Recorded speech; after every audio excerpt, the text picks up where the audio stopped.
ನೇರವಾಗಿ ಅಶೋಕ್ ತಲೆ ಮೇಲೆ ಬರುತ್ತೆ. ಒಂದೇ ಕಲ್ಲಲ್ಲಿ ಎರಡು ಹಕ್ಕಿ.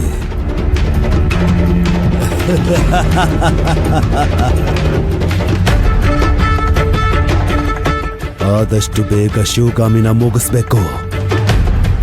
ಇವತ್ತು ರಾತ್ರಿನೇ ಆ ಕೆಲ್ಸನ ಮಾಡ್ತೀನಿ. ಶಬಾಷ್. ಗೆಲುವು ನಿಂದಾಗ್ಲಿ.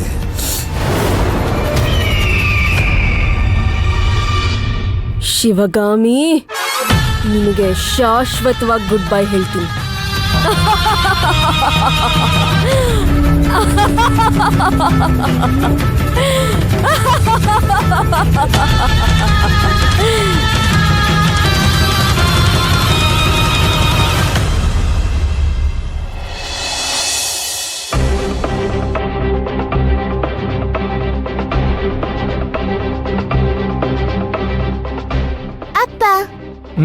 ಸ್ವಲ್ಪ ಹೊತ್ತು ಬಾಲ್ಕನಿಯಲ್ಲಿರೋಣ ಬಾ. ನಂಗೆ ಮನ್ಸಿಲ್ಲ ಪುಟ, ಬಂದ್ ಮಲ್ಕೋ.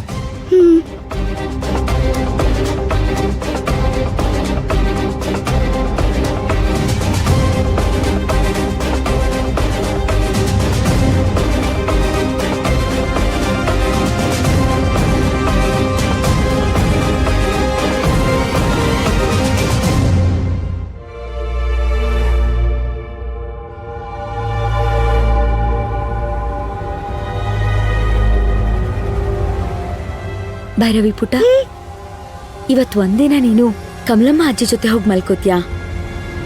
ಸರಿ ಅಮ್ಮ.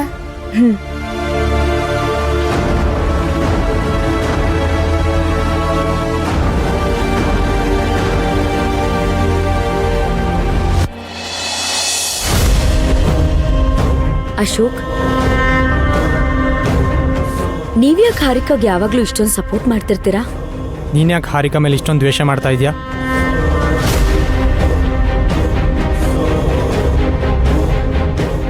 ನೋಡಿ ಅಶೋಕ್, ವಿತಂಡವಾದ ಮಾಡೋದು ಬೇಡ. ಇಲ್ಲಿ ಏನಾಗ್ತಿದೆ ಅನ್ನೋದು ನಿಮ್ಗೂ ಗೊತ್ತು, ನನಗೂ ಗೊತ್ತು. ನಾನಿಲ್ಲಿ ನಿಮ್ ಜೊತೆ ಈ ರೀತಿ ವಾದ ಮಾಡಿ ನಮ್ಮ ಮಧ್ಯೆ ಇರೋ ಬಿರ್ಕನ್ನ ಜಾಸ್ತಿ ಮಾಡ್ಕೊಳಕ್ಕೆ ಅಂತ ಬಂದಿಲ್ಲ.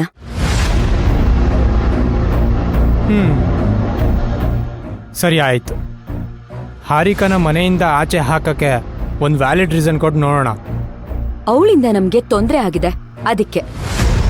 ಏನು, ನಿನ್ನ ಆಸ್ತಿ ಕೇಳ್ತಿದ್ದಾಳಾ ಅಥವಾ ನಿನ್ನ ಆಸ್ತಿ ಕಿತ್ಕೋತಿದ್ದಾಳಾ? ಹೌದು, ನನ್ನ ಆಸ್ತಿನ ಕಿತ್ಕೊಳ್ಳೋದಕ್ಕೆ ಪ್ರಯತ್ನ ಪಡ್ತಿದ್ದಾಳೆ. ನನ್ನ ಆಸ್ತಿನೇ ನೀವು. ನಿಮ್ಮನ್ನ ನನ್ನಿಂದ ಕಿತ್ಕೊಳ್ಳೋದಕ್ಕೆ, ನನ್ನಿಂದ ದೂರ ಮಾಡೋದಕ್ಕೆ ಪ್ರಯತ್ನ ಪಡ್ತಿದ್ದಾಳೆ. ಓ, ಏನ್ ಅಮ್ಮವ್ರಿಗೆ ಇದ್ದಕ್ಕಿದ್ದಾಗೆ ನನ್ನ ಮೇಲೆ ಪ್ರೀತಿ ಹುಡ್ತಾ ಇದೆ? ಏನ್ ಮಾತಾಡ್ತಿದ್ದೀರಾ ಅಶೋಕ್ ನೀವು? ಈಗ ಪ್ರೀತಿ ಹುಟ್ತಾ ಇದೆ ಅಂತ ಹೇಳಿದ್ರೆ ಇಷ್ಟು ವರ್ಷ ನಿಮ್ಮೇಲ್ ಪ್ರೀತಿ ಇರ್ಲಿಲ್ವಾ? ಮೊದ್ಲಿಂದ ನಾನ್ ನಿಮ್ಮನ್ನ ಪ್ರೀತಿ ಮಾಡೇ ಇಲ್ವಾ? ನಮ್ ಸ್ಕೂಲಲ್ಲಿ ನೀವು ಕೆಲ್ಸಕ್ಕೆ ಸೇರ್ಕೊಂಡಾಗ ನಾವು ಪ್ರೀತಿ ಮಾಡ್ತಿದ್ದ ದಿನಗಳನ್ನ ಒಂದ್ಸಲ ನೆನ್ಸ್ಕೊಳ್ಳಿ.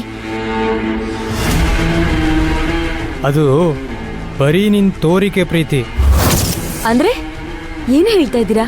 ಅರ್ಥ ಆಗ್ತಿಲ್ಲ ನನ್ಗೆ. ಸಮಾಜದಲ್ಲಿ ನಾನು ದೊಡ್ಡ ತ್ಯಾಗಮಯಿ ಅಂತ ಹೆಸರು ಮಾಡಬೇಕಿತ್ತು ನೀನು. ಶಾಂಭವಿ ಗ್ರೂಪ್ ಆಫ್ ಕಂಪ್ನಿ ಯಜಮಾನಿ ಪ್ರೀತಿ ಮಾಡಿ ಮದ್ವೆ ಆದ್ರು ಅಂತ ಹೇಳ್ಕೋಬೇಕಿತ್ತು. ಅಬ್ಬಬ್ಬಬ್ಬಬ್ಬ, ಎಂತ ದೊಡ್ಡ ಗುಣ, ಎಂತ ಧಾರಾಳ ಮನಸ್ಸು. ಮೇಲು ಕೀಳು ಅನ್ನೋ ಭಾವನೆ ಇಲ್ಲದೆ ಒಬ್ಬ ಸಾಮಾನ್ಯ ವ್ಯಕ್ತಿನ ಮದ್ವೆ ಆದ್ರು ಅಂತ ಊರೆಲ್ಲ ಮಾತಾಡ್ಕೋಬೇಕಿತ್ತು. ನಿನ್ನನ್ನ ಹೊಗಳಬೇಕಿತ್ತು. ಇದೇ ಅಲ್ವಾ ನಿನಗೂ ಬೇಕಾಗಿದ್ದಿದ್ದು? ಅದರಿಂದ ನಿನ್ನ ಕಂಪ್ನಿ ಬೆಳಿಬೇಕಿತ್ತು. ಪಬ್ಲಿಸಿಟಿಗೋಸ್ಕರ ನೀನು ಇದನ್ನೆಲ್ಲ ಮಾಡಿದ್ಯಾ ಅಂತ ನಂಗೆ ಭಾಳ ಚೆನ್ನಾಗಿ ಗೊತ್ತು.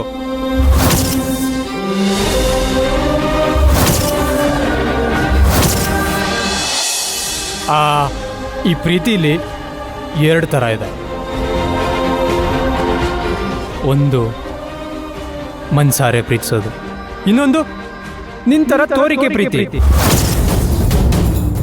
ಈ ಕೊರೋನಾ ಟೈಮಲ್ಲಿ ದುಡ್ಡಿರೋರು ದುಡ್ಡಿಲ್ದಿರೋರ್ಗೆ ದಾನ ಮಾಡಿ ಫೋಟೋ ತಕ್ಕೊಂಡು ಪಬ್ಲಿಸಿಟಿ ಮಾಡಿದ್ರಲ್ಲ, ನೀನ್ ಮಾಡಿದ್ದು ಹೀಗೇನೆ, ಪಬ್ಲಿಸಿಟಿ ಗಿಮಿಕ್.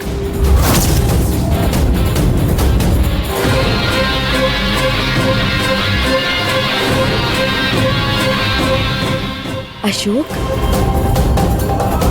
ನೀವೇನೋ ಮಾತಾಡ್ತಿರೋದು? ಅಫ್ಕೋರ್ಸ್ ನಾನೇ ಮಾತಾಡ್ತಾ ಇರೋದು. ನಾನು ಮಾತಾಡೋದೇ ಹೀಗೆ, ನಾನಿರೋದೇ ಹೀಗೆ. ಒಂದು ಅಮಾಯಕ ಹೆಣ್ಣನ್ನ ನಿರ್ದಾಕ್ಷಿಣ್ಯವಾಗಿ ಆಚೆ ಹಾಕೋದನ್ನ ನೋಡ್ಕೊಂಡು ಸುಮ್ಮನೆ ಇರಕ್ಕೆ ಹೇಳಿಯಲ್ಲ ನಾನು.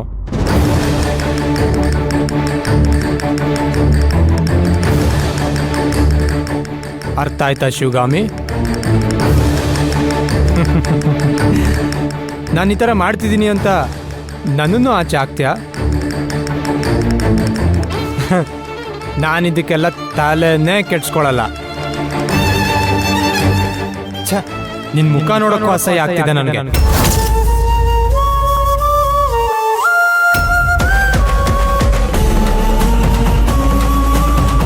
ಎಕ್ಸ್ಕ್ಯೂಸ್ ಮೀ, ಒಂದು ವಿಷಯ ಹೇಳ್ತೀನಿ, ತಿಳ್ಕೊ.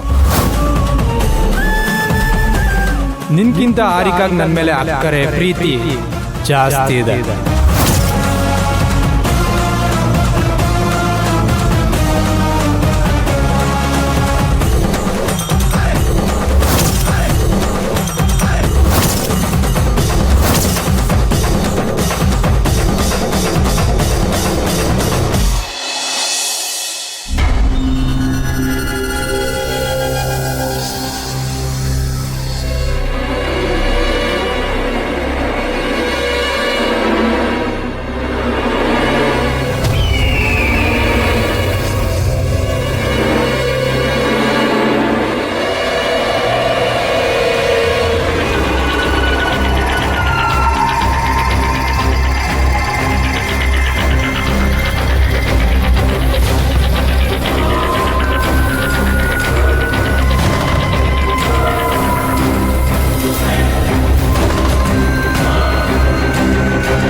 ಅಶೋಕ್ ಅವಾಗ್ಲೇ ಶಿವಗಾಮಿ ಜೊತೆ ಜಗಳ ಮಾಡ್ಕೊಂಡು ತನ್ನ ರೂಮ್ಗೆ ಹೋಗಿ ಮಲಗಿದಾನೆ.